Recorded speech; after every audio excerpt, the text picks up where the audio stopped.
Hey everyone, welcome back. And this is my review of Nisekoi, episode 2, entitled Encounter. Okay, so this week's episode of Nisekoi was, once again, the series continues to impress. This episode was also incredibly hilarious in terms of the comedy. The comedy is still there. Then again, I would hope so, because this is, after all, just episode 2. Alright? I imagine there's going to be at least 12 episodes. I would hope there would be at least 12 episodes. Hopefully more, but at least 12, though. Alright? I would imagine. I still can't find where it would say the episode count. But, yeah. Actually, hold on a sec here. I'm going to be smart for once. I'm going to look on anychart.net. Sounds like a good idea to me. If I can just, okay, here we are. Nisekoi. Let's see if it says here.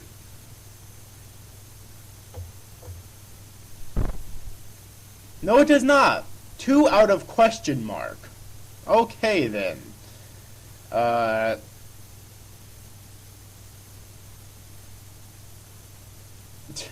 Yeah. 2 out of question mark. So that was worthless. Nice. So yeah, but anyways, let's just get on with it. As soon as I figure out how many episodes there will be, I'll mention it. Till then, just won't be able to. But anyways, though,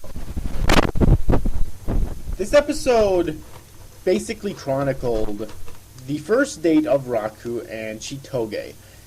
At its bare bones, that's essentially what this episode was. It was their first date, and what a disaster that date was. They're constantly being spied on by high-ranking members of both of their gangs, just to see if they're truly in love with each other, because they're unconvinced right now. All right, so they're trying to fake it, but they do have random outbursts at times, which definitely makes the members of both gangs very suspicious of one another. Okay, so I highly doubt that this is going to last. Okay, not to mention you have fucking Kosaki coming in there towards the end of the episode to kind of put a stir in things too, which I'm not blaming this on her, because it's not her fault. She doesn't know anything about the circumstances here. In fact, she's actually convinced that they are in love with each other. Okay, so it's obviously not her fault, so I'm not going to blame anything on her here. Okay, but still, she did come in and cause quite the stir, which again makes the members of both gangs very suspicious. Alright, so once again, I highly doubt that this is going to last very long at all, really. Alright, but this does provide for a shit ton of fucking comedy, though. Alright, you have them going out to eat, you have them going to the movies, and at the end of the episode, they do kind of make up in a way. Alright, but it still ends on a comedic note. You have Raku trying to convince everyone of his love for her by defending her from some street thugs and whatnot. You know, which is funny. You'd think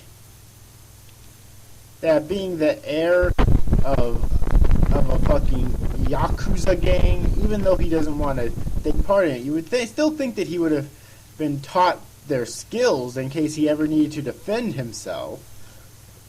I'm pretty sure you can use self-defense in Japan.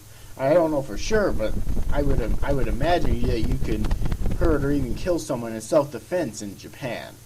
At least hurt, just so you can get away, But I couldn't know for sure because I've never lived in Japan, or I've never been there. Period. But and overall, the main thing is still just humor. Now, I'm not sure if this series is really going to get any deeper into it, like if there's actually going to be a definitive couple at the end, or a definitive like romance at the end. I really hope so, and I really hope that this develops. Well, first, I really hope this develops into a love triangle. Yeah, because obviously it's like it looks like they're trying to push in that direction, and this is only episode 2, so I'm not really pushing too hard just yet. But yeah, I really hope that they do push for a love triangle, and then there's a definitive romance at the end of the series. Now, that's pretty much all that happened in this episode, but before I end this review, though, I want to talk about Kosaki and Raku, because I think Kosaki pretty much knows at this point that Raku is the boy she made the promise to. In fact, due to some mannerisms that she made in this episode when they were talking, I'm convinced that, I don't know, maybe she actually knew all along, but she wanted Raku to remember by himself. You know, that could be because of the mannerisms she has.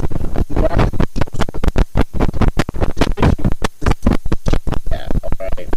And when she finally gets home, she's really sad and, you know, says something along the lines of, can't even tell him the truth or whatever. Or I can't even ask him. And Raku, I don't know if I think he's at this point, because he asked her if he showed her the locket and asked her if she's ever seen it before in her life, such as when she was a kid. So that tells me that maybe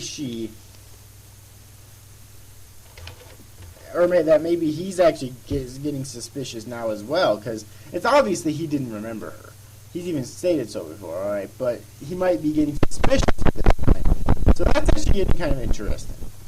And overall, this episode was quite enjoyable. It's still delving into mostly the comedy aspect, but it does have these like little sentimental moments here and there, which reminds you that this is a romantic comedy, and so far it's shaping up to be a pretty damn good one, or a pretty decent one anyways. Yes, but that pretty much does it for this review, though. I can't wait for episode 3. The series is turning out to be a pleasant surprise so far. So yes, but anyways, overall, I hope you enjoyed this review, guys. See you after, guys. Thanks for watching. Bye-bye.